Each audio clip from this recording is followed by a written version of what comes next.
Pada suatu kali, serombongan orang Farisi dan beberapa ahli Taurat dari Yerusalem datang menemui Yesus. Mereka melihat bahwa beberapa orang muridnya makan dengan tangan najis, yaitu dengan tangan yang tidak dibasuh.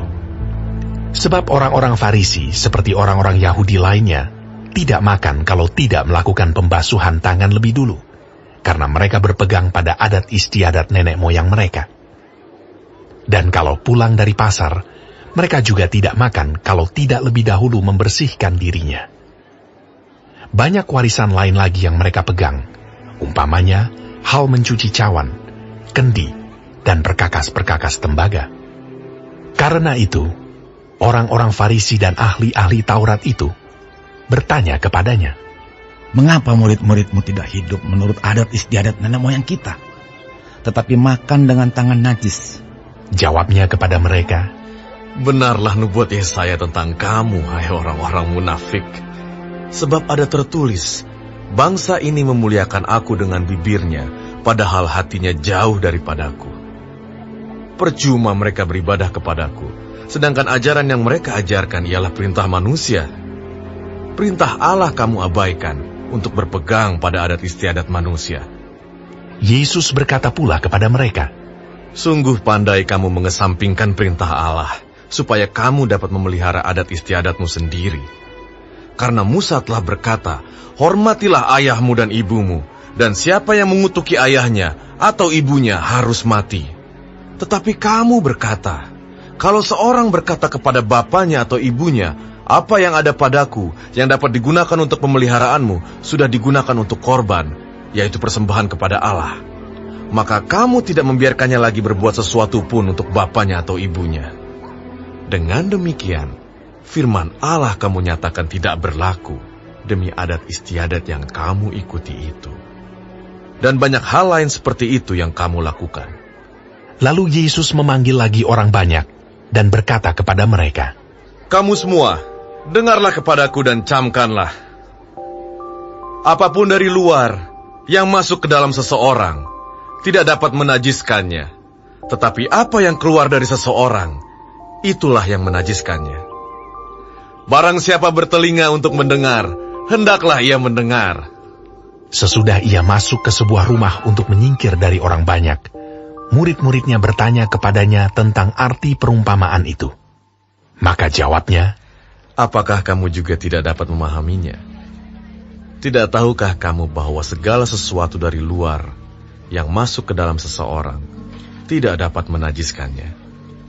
Karena bukan masuk ke dalam hati, tetapi ke dalam perutnya, lalu dibuang di jamban." Dengan demikian, ia menyatakan semua makanan halal. Katanya lagi, "Apa yang keluar dari seseorang, itulah yang menajiskannya. Sebab dari dalam, dari hati orang, timbul segala pikiran jahat, percabulan, pencurian, pembunuhan, perzinahan, keserakahan, kejahatan, kelicikan, hawa nafsu, iri hati, hujat, kesombongan, kebebalan. Semua hal-hal jahat ini timbul dari dalam dan menajiskan orang." Lalu Yesus berangkat dari situ dan pergi ke daerah Tirus. Ia masuk ke sebuah rumah dan tidak mau bahwa ada orang yang mengetahuinya. Tetapi kedatangannya tidak dapat dirahasiakan. Malah seorang ibu yang anaknya perempuan kerasukan roh jahat segera mendengar tentang dia, lalu datang dan tersungkur di depan kakinya.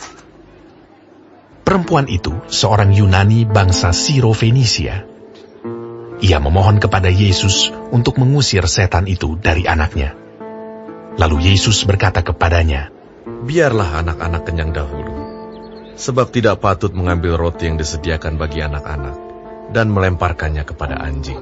Tetapi perempuan itu menjawab, "Benar Tuhan, tetapi anjing yang di bawah meja juga makan remah-remah yang dijatuhkan anak-anak." Maka kata Yesus kepada perempuan itu, "Karena kata-katamu itu, pergilah sekarang, sebab setan itu sudah keluar dari anakmu." Perempuan itu pulang ke rumahnya, lalu didapatinya anak itu berbaring di tempat tidur, sedang setan itu sudah keluar. Kemudian Yesus meninggalkan pula daerah Tirus, dan dengan melalui Sidon pergi ke Danau Galilea, di tengah-tengah daerah Dekapolis. Di situ orang membawa kepadanya seorang yang tuli dan yang gagap, dan memohon kepadanya supaya ia meletakkan tangannya atas orang itu. Dan sesudah Yesus memisahkan dia dari orang banyak, sehingga mereka sendirian, ia memasukkan jarinya ke telinga orang itu. Lalu ia meludah dan meraba lidah orang itu. Kemudian sambil menengadah ke langit, Yesus menarik nafas dan berkata kepadanya, "Efata." Artinya, terbukalah. Maka terbukalah telinga orang itu, dan seketika itu terlepas pulalah pengikat lidahnya. Lalu ia berkata-kata dengan baik. Yesus berpesan kepada orang-orang yang ada di situ, supaya jangan menceritakannya kepada siapapun juga. Tetapi makin dilarangnya mereka, makin luas mereka memberitakannya. Mereka takjub dan tercengang, dan berkata, "Ia menjadikan segala-galanya baik. Yang tuli dijadikannya mendengar, yang bisu dijadikannya berkata-kata.